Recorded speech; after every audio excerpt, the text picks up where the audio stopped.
Halo, salam sejahtera untuk kita semuanya. Bertemu lagi di mata kuliah LO007 untuk pembahasan warehouse layout, yaitu fokus mengenai quantitative approach. Adapun tujuan pembelajaran kita pada kali ini, yaitu nanti kita akan membahas mengenai menentukan kebutuhan ruang penyimpanan atau space requirements, kemudian mampu menghitung aktivitas penyimpanan atau throughput, kemudian adalah mampu menentukan perbandingan throughput dengan space requirement, dan yang terakhir mampu menentukan jarak perjalanan tiap blok ke pintu masuk dan pintu keluar atau in-out point. Seperti yang kita ketahui bersama, gudang itu adalah bangunan yang digunakan untuk penyimpanan barang. Jadi, oleh karena itu, gudang merupakan salah satu penunjang dan bagian penting dari suatu sistem produksi di perusahaan. Nah, kondisi dan pengaturan yang baik di dalam gudang itu sendiri, itu diharapkan dapat menghindari kerugian perusahaan, kemudian dapat meminimalisasi biaya, serta mempercepat operasional dan juga pelayanan kepada konsumen di perusahaan.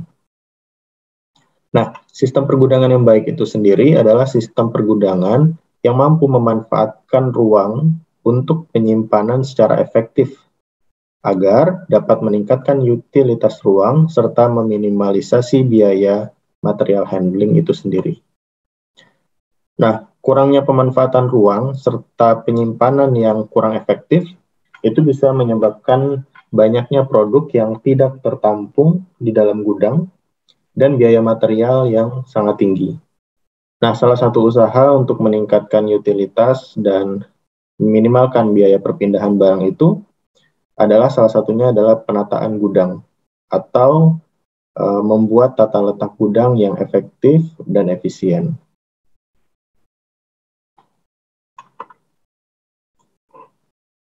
Sebelumnya, dalam penjelasan kali ini, saya akan menjelaskan mengenai salah satu penentuan tata letak ruang di gudang dengan cara metode dedicated storage.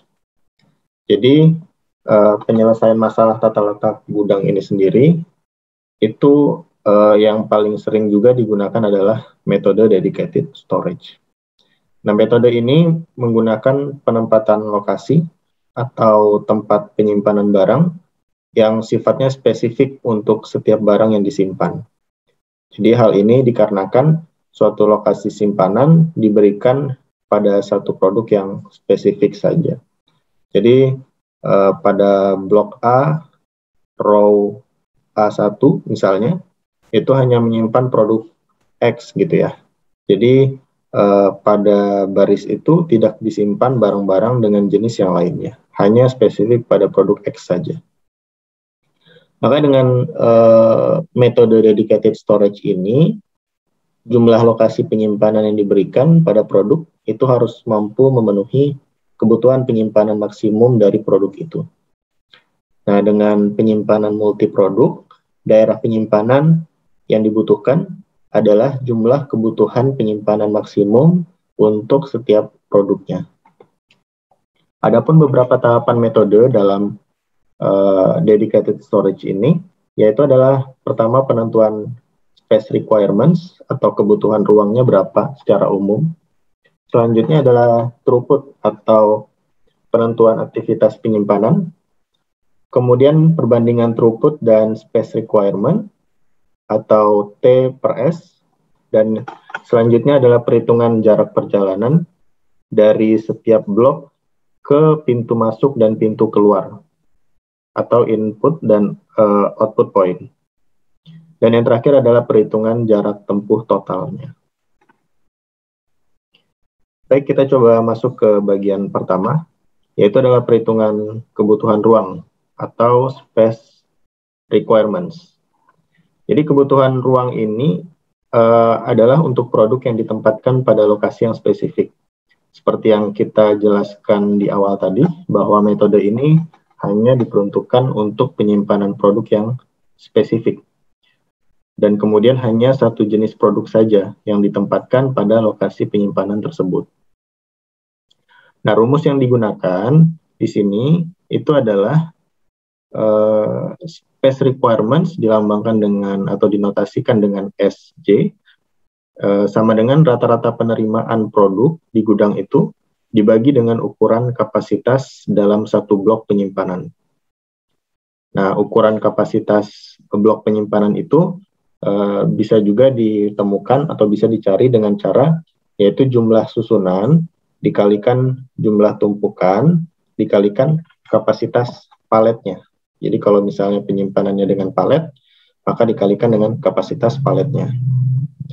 Kalau misalnya disimpan dengan box, maka dihitung atau dikalikan dengan kapasitas boxnya.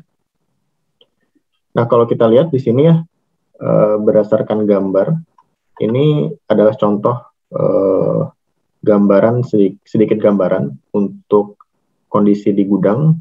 Jadi bagaimana kita menentukan di satu blok itu kapasitas penyimpanan barangnya berapa. Jadi ini adalah sebuah gambaran. Mungkin nanti kita akan lihat lagi lebih rinci di slide berikutnya. Nah, ini selanjutnya adalah contoh studi kasus di pembahasan kita kali ini ya.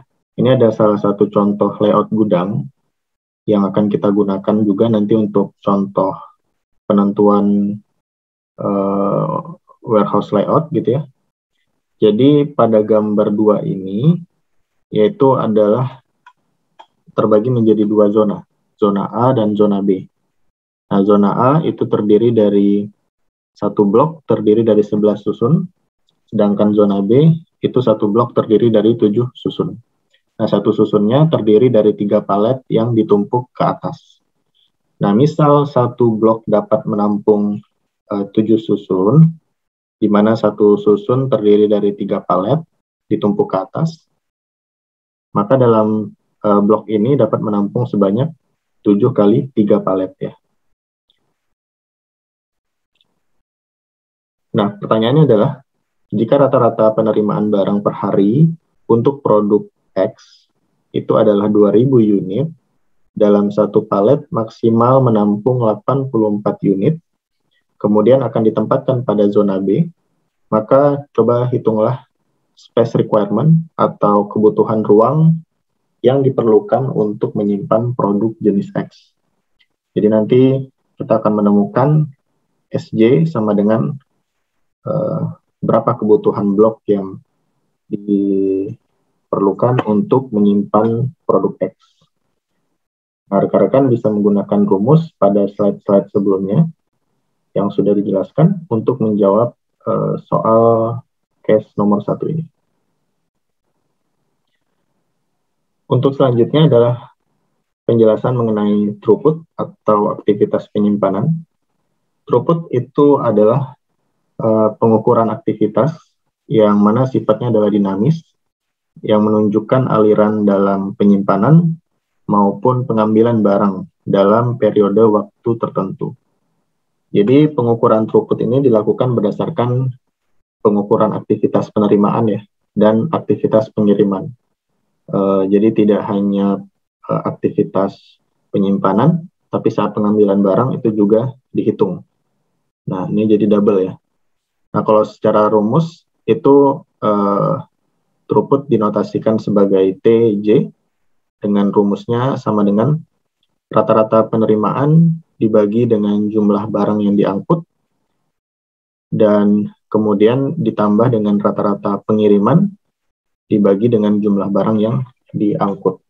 Nah, tadi karena kita punya 2 aktivitas ya.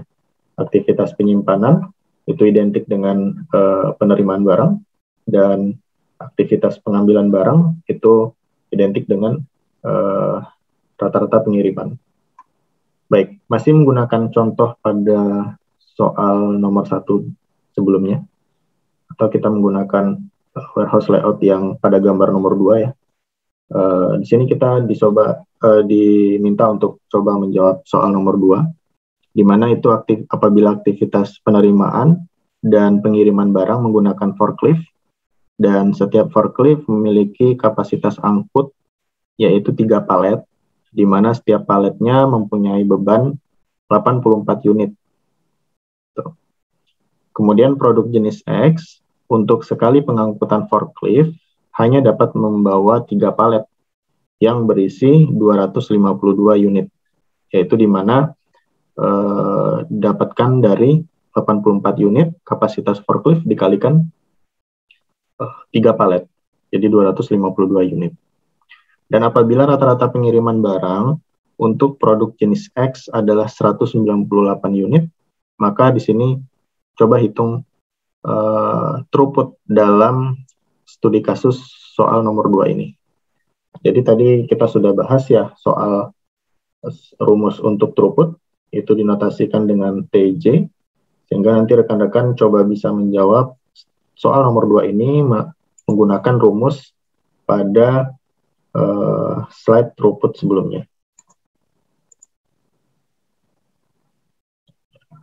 Selanjutnya adalah untuk menentukan juga efektivitas dan dalam penyimpanan maupun tata letak ruang gudang, itu juga kita menghitung throughput, perbandingan throughput dan space requirement.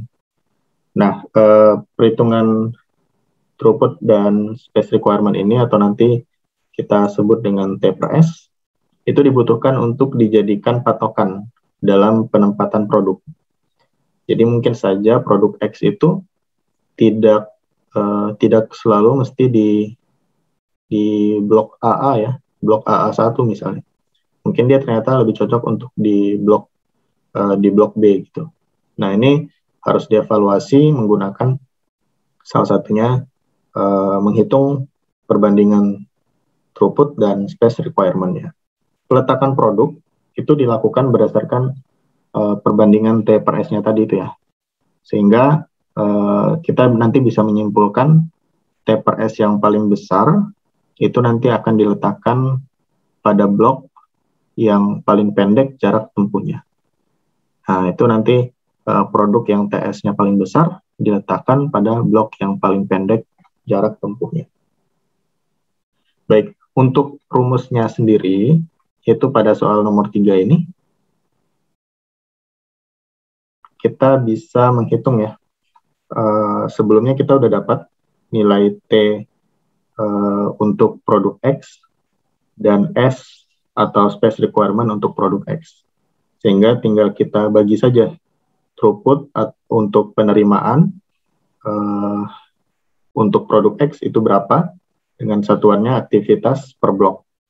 Sedangkan untuk aktivitas pengiriman, yaitu throughput untuk aktivitas pengiriman dibagi dengan space requirement pada aktivitas pengiriman. Satuannya juga nanti aktivitas per blok. Nah, sehingga kalau setelah kita temukan ya kedua aktivitas ini, baik itu nanti penerimaan dan pengiriman, maka kita bisa mentotalkan atau menjumlahkan keduanya, yaitu perbandingan T per S di penerimaan ditambahkan dengan T per S di bagian pengiriman, seperti itu. Nah, selanjutnya nanti setelah kita menemukan ya setiap produk, T per S setiap produk, maka nanti kita tinggal melakukan di ranking atau diurutkan T per S dari yang terbesar sampai yang terkecil. Maka nanti kita bisa melihat mana produk-produk yang diletakkan di jarak terpendek dengan pintu masuk dan pintu keluar, dan mana produk-produk yang perlu diletakkan di tempat-tempat yang agak sedikit jauh dari pintu masuk dan pintu keluarnya. Nah, yang selanjutnya adalah perhitungan jarak perjalanan, yaitu dari tiap blok ke pintu masuk dan pintu keluar, atau in-out point. Nah, perhitungan jarak perjalanan tiap blok ke in-out point ini dilakukan dengan metode rectilinear distance, di mana jarak perjalanan merupakan jarak yang harus ditempuh material handling menuju blok yang tersedia. Nah, dengan titik in out point sebagai titik awal perjalanannya.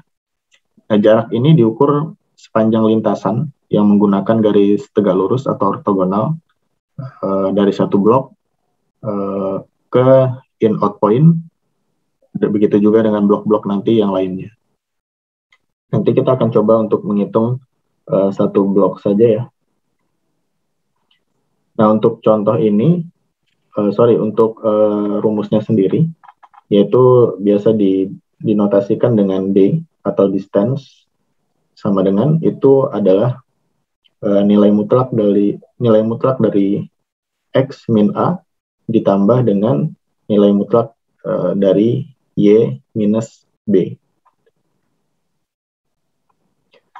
Nah, di sini kita coba lihat ya untuk contoh soalnya. Setelah ini ada sebuah gambar di mana ukuran blok zona A itu adalah 16,5 meter, dan untuk panjangnya dan untuk lebarnya adalah 1,5 meter. Nah, sedangkan untuk zona B itu adalah 10,5 meter dan lebarnya adalah 1,5 meter. Nah, di bawah ini kita akan coba lihat nih denahnya. Ini adalah warehouse layout ya, seperti di gambar 2. Hanya saja ini kita sudah memberikan warna-warna sesuai dengan produk yang sejenis yang ditempatkan di sini. Nah, kalau kita lihat di slide sebelumnya ya, di gambar 2, pintu in dan out-nya itu adalah di posisi ini. Jadi ini tidak ditampilkan di gambar 3, tapi kita bisa lihat di gambar 2, pintu masuk dan keluarnya ada di posisi ini. Sehingga untuk di pinggir ini adalah ukuran dari setiap bloknya dalam satuan meter.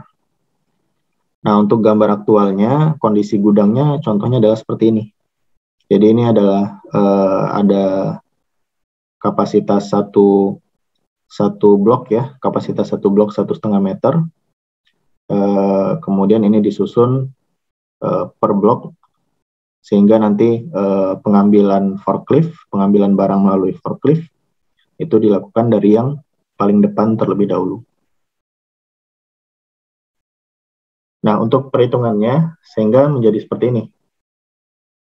Kita tadi bisa lihat ya, kita harus menentukan dulu pintu masuk atau in point itu koordinatnya di mana. Jadi kalau kita lihat di sini tadi, kita bisa nentuin koordinat in point atau pintu masuknya itu di koordinat mana. Di sini adalah koordinat X, Y-nya 41,25 dan koordinat Y-nya 0,75.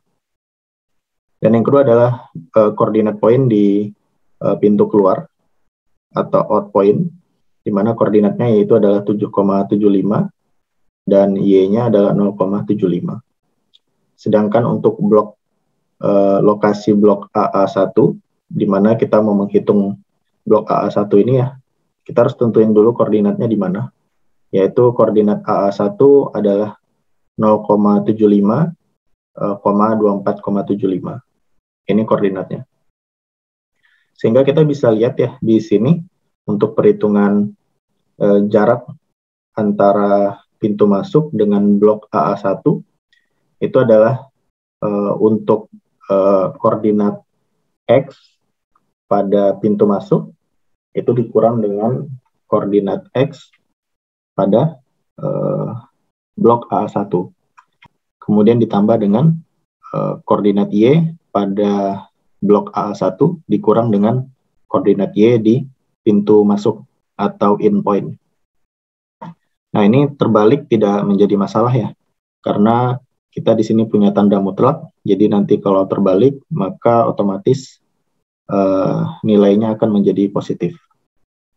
Nah, di sini kita melihat bahwa totalnya adalah 64,5 meter, artinya adalah di sini jarak perjalanan dari pintu masuk atau in point ke blok AA1 itu adalah jarak tempuhnya 64,5 meter. Begitu juga dengan jarak antara pintu keluar atau out point menuju ke blok AA1 dengan perhitungan yang sama seperti di bawah ini, sehingga didapatkan hasilnya adalah jarak tempuhnya 31 meter. Nah, kalau kita mau menghitung jarak tempuh totalnya dari penerimaan barang atau meletakkan barang ke dalam blok sampai pengambilan barang dari blok menuju tempat pengiriman barang, maka ini tinggal di total aja, 64,5 ditambah 31. Maka total jarak tempuhnya adalah hasil dari penjumlahan tersebut. Selanjutnya kita kalau mau menghitung perhitungan jarak tempuh total produk. Jadi tadi kita udah misalnya menetapkan ya produk X itu diletakkan di blok AA1. Ternyata kita perlu evaluasi gitu. Produk X ini memang diletakkan di blok AA1 atau seharusnya tidak di AA1 gitu ya. Jadi kita bisa menghitung dengan mengalihkan antara hasil dari throughput yang sudah kita jawab di soal nomor 3 ya, dijawab soal nomor 3, dan juga throughput pengiriman yang sudah kita jawab di soal nomor 3 juga. Jadi seperti yang tadi, jarak antara jarak di pintu masuk dengan blok AA1 dikalikan dengan throughput penerimaan dan ditambah dengan jarak dari pintu keluar dengan blok AA1 dikalikan dengan throughput per space requirement dari pengiriman. Jadi tetap dihitung dua aktivitas ya, yaitu penerimaan dan pengiriman. Hanya saja tinggal dikalikan dengan T per S-nya. Nah, ini menjadi soal nomor 4. Coba rekan-rekan hitung dengan rumus di atas ini, jarak tempuh total produk, yaitu menghitung jarak tempuh total produk X yang sudah dijawab pada soal-soal sebelumnya jika diletakkan di blok AA1. Seperti itu. Baik, demikian yang bisa saya sampaikan pada pertemuan kali ini. Semoga dapat dimengerti dan silakan kita akan adakan diskusi pada sesi sinkron melalui Zoom, sehingga apa yang tidak dimengerti silakan untuk diajukan pertanyaan saat di sesi Zoom. Terima kasih semua atas perhatiannya di sesi course video kali ini. Salam sejahtera untuk kita semuanya. Assalamualaikum warahmatullahi wabarakatuh.